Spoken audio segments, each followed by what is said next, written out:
Is it true that not far from Jerusalem, in Israel, a cave where John the Baptist lived has been found?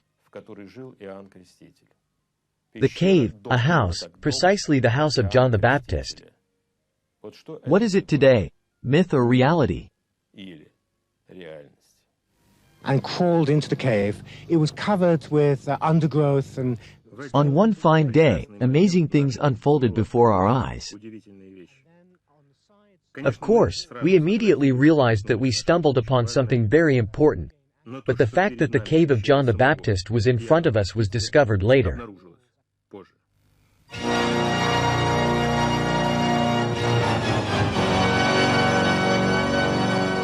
So, Vitaly, is it the cave of John the Baptist or something else? Will doubts always persist, and we will talk about it later in our program, and by definition, there will never be 100% evidence for any sensational finds. Yes, of course. There won't be? There won't be. Moreover, here's an interesting trend. A British archaeologist finds a cave with interesting drawings on the walls, with some sort of basin. But then it is said that the remains of a certain hermit were found there, of which there were many. And it is very interesting to establish the chronology. At the same time, it is forgotten for a moment that the remains have a head, but John the Baptist's head was supposedly cut off, and in a location much further east than the place that was discovered. Or does one sensation immediately give birth to a bunch of pseudo-sensations? The desire to have these sensations. The cave is indeed unusual. Yes, of course, the cave is indeed unusual. But still, yes or no. Here you are, a traveler with a worldwide reputation. Yes, but I'm a researcher. Here, philosopher Sundakov finds this cave. Because the first thought that comes to mind is John the Baptist, right? The unusual cave is hidden. It's like finding an alpenstock in Mexico. And then who? Trotsky, obviously. He was killed with this alpenstock, right? But we will never prove anything like this. There will be too much against it. In general, this is a very good conversation, because history was traditionally studied by professional historians. But in the past, geologists, chemists, physicists, mathematicians, astronomers, and so on were never allowed in there. And conclusions in history were drawn by analogy. An ancient cup was found in Rome, put in a museum. Here's a Roman cup. A similar one was found somewhere in Azov or Siberia. It looks like that one, therefore it's Roman. Okay, the Shroud of Turin.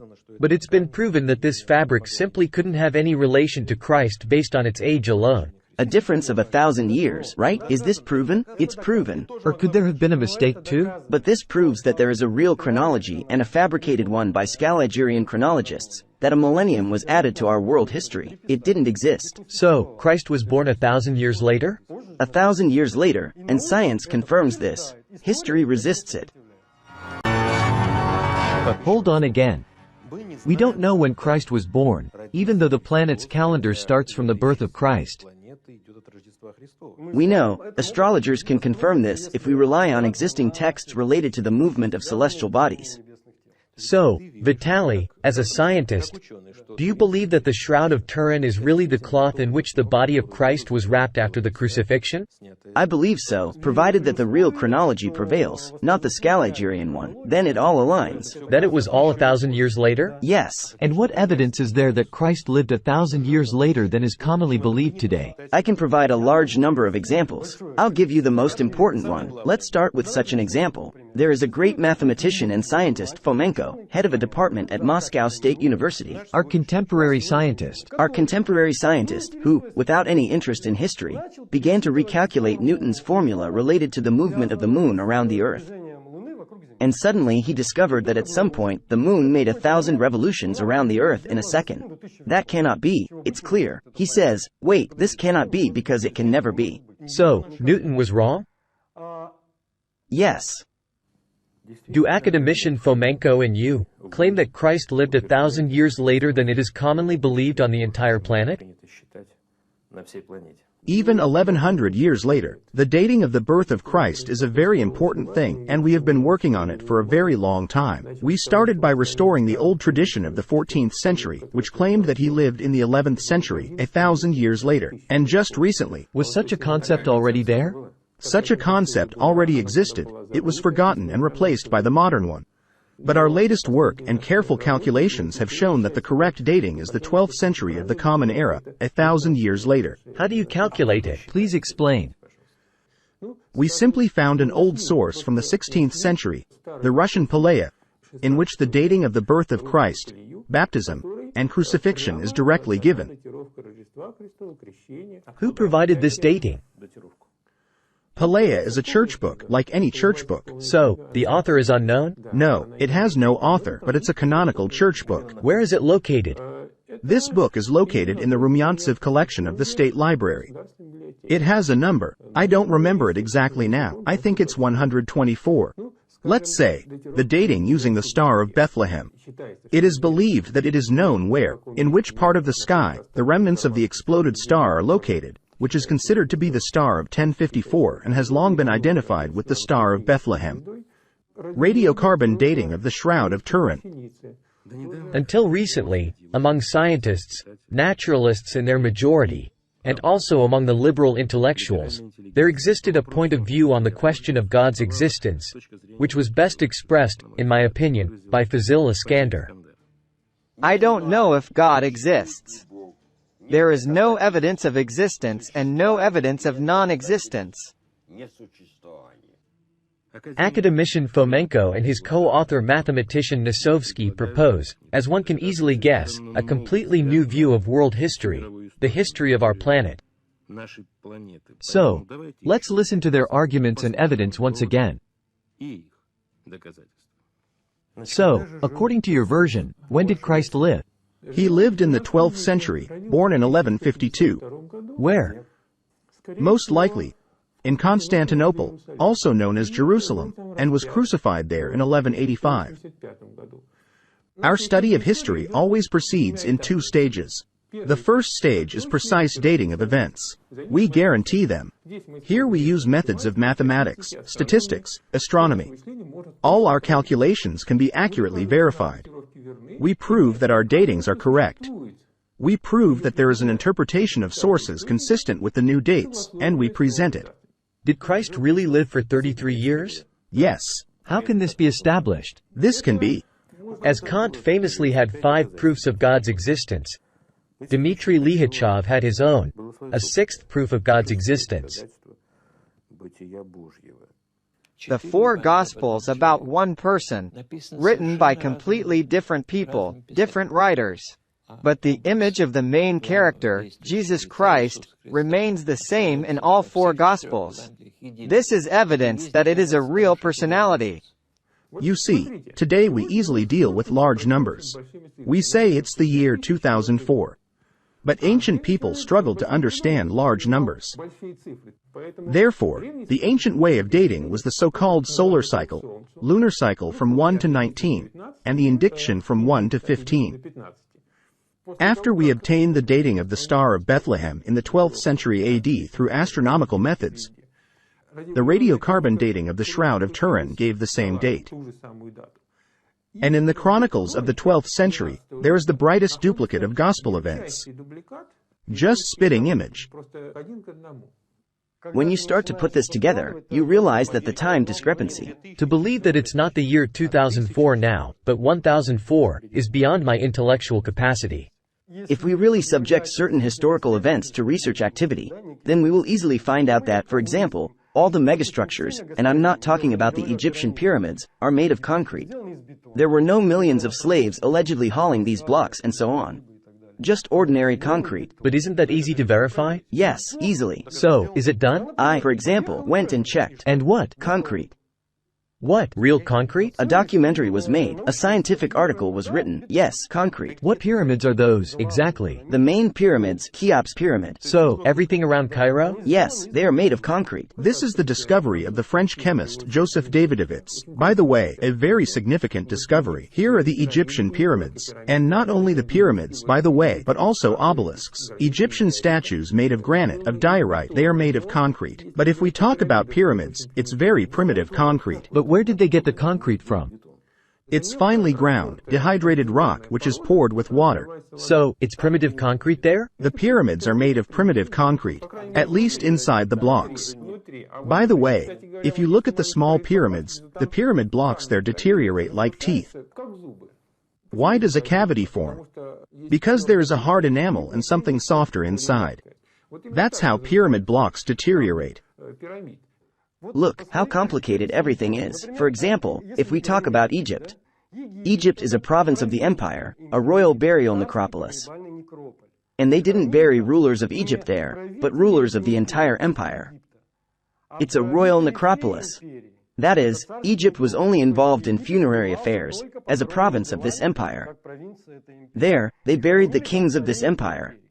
There are no hippodromes, temples for the nobility.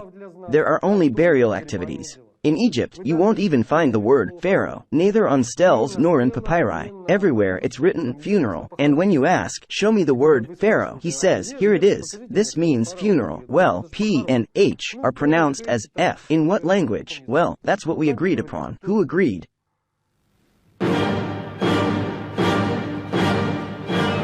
If you look, the chronicles describe gospel events, and precisely in those datings that are obtained by independent methods. What chronicles are these? First of all, the chronicle of Nikita's Koniates. No one before understood, and we ourselves didn't understand that it describes gospel events. But when we purely formally calculated by dates that Christ was described in this chronicle, we were amazed. The gospel is described there in black and white. And besides, some places in the gospel, which were previously unclear to us and researchers, have now become clear.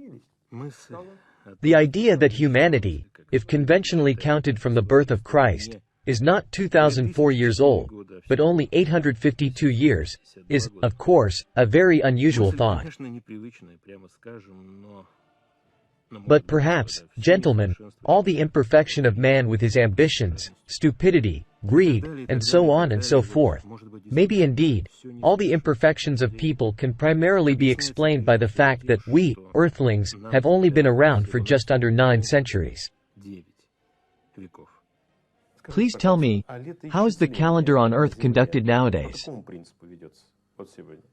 Nowadays, it's done simply. 2004, how did it come about? From a certain point that was designated as the beginning of the era.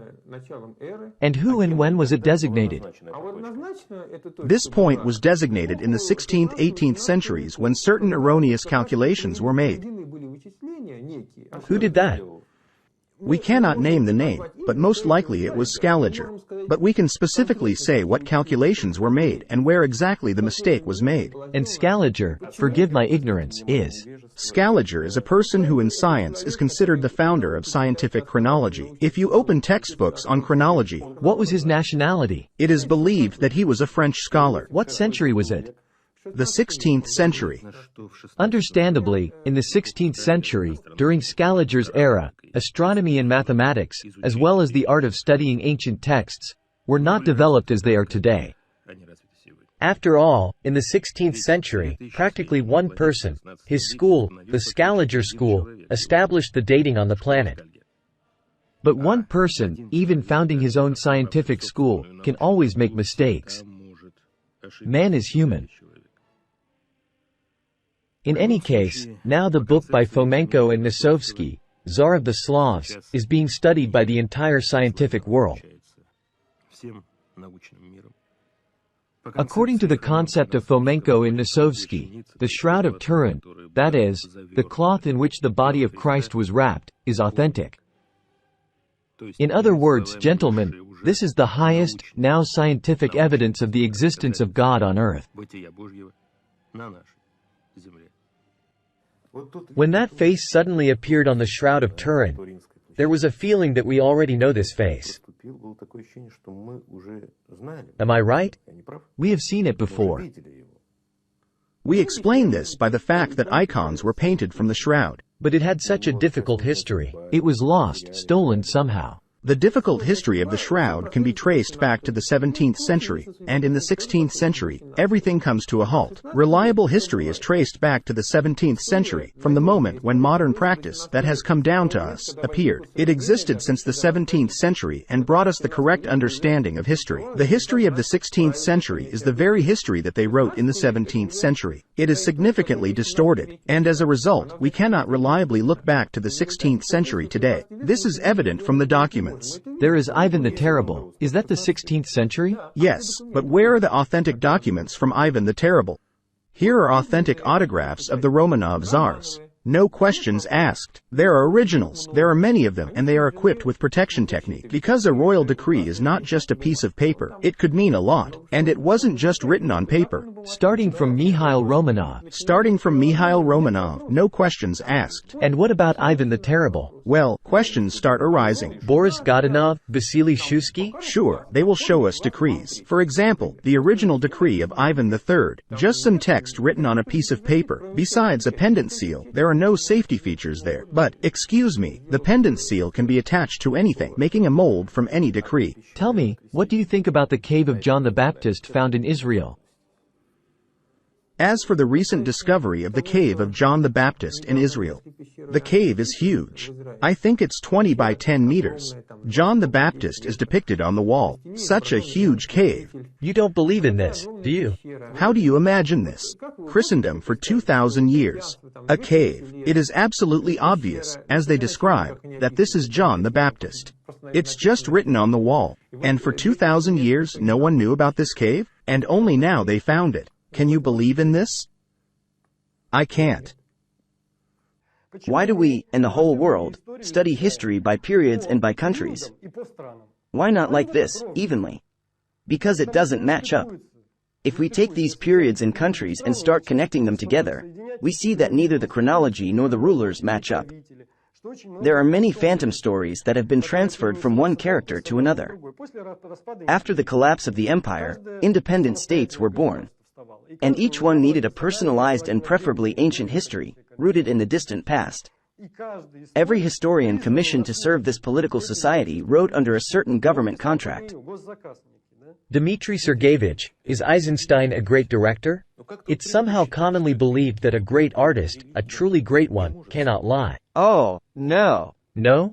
It's precisely the great ones who can lie the most. The film, Ivan the Terrible, is a very interesting film. If it weren't associated with a real figure, Ivan the Terrible, because it's all fabricated to fit its era. But Battleship Potemkin is also fabricated. Of course. And Alexander Nevsky is also fabricated. Yes. By the way, yesterday on television they were broadcasting a show. They showed a sword with an inscription, "Those who come to us sword in hand," something like, "We'll be gone with the sword," We'll or die. "We'll die by the sword." And this was said by Alexander Nevsky. This was broadcast several times on television. Alexander Nevsky never said this phrase in his life. This was invented by academician Pankratova. When she was writing about Alexander Nevsky, and she was a very bad historian, she put these words in his mouth. So, everywhere is questionable when it comes to today's accepted history. Because even today, if you go to the Cairo Museum and say, "Wait, what is this? This is a steel knife that belonged to Pharaoh Tutankhamun," you say, "Wait, something's wrong with my head, isn't it? Ancient Egyptians didn't have metal. Where did a steel knife on a pharaoh come from?" Well, obviously, it's meteoric iron. You say, "Excuse me, how was it processed?" He says, "Why are you asking all these questions? Stop it." You say to him, "And what is this?" "This is the pharaoh's clothing." "Made of what?" "Linen and cotton." Wait, where did linen and cotton come from? Probably, specially trained people brought them from somewhere. And this? And these are cornflower wreaths that were on the pharaoh's forehead. Wait, where did cornflowers come from? You ask for a pathology report on the best preserved mummy. Let's say, Ramesses II. You are told, height 2 meters, facial features are European, skin color is white, straw-colored hair. One hack of Ramesses II. Plain and simple, Andre. I have tons of artifacts. So, Ramesses II is Slav, isn't he? I didn't understand. Well, at least he's not Egyptian, not Arab, that's for sure. Tendanza te, si entratti prigionier.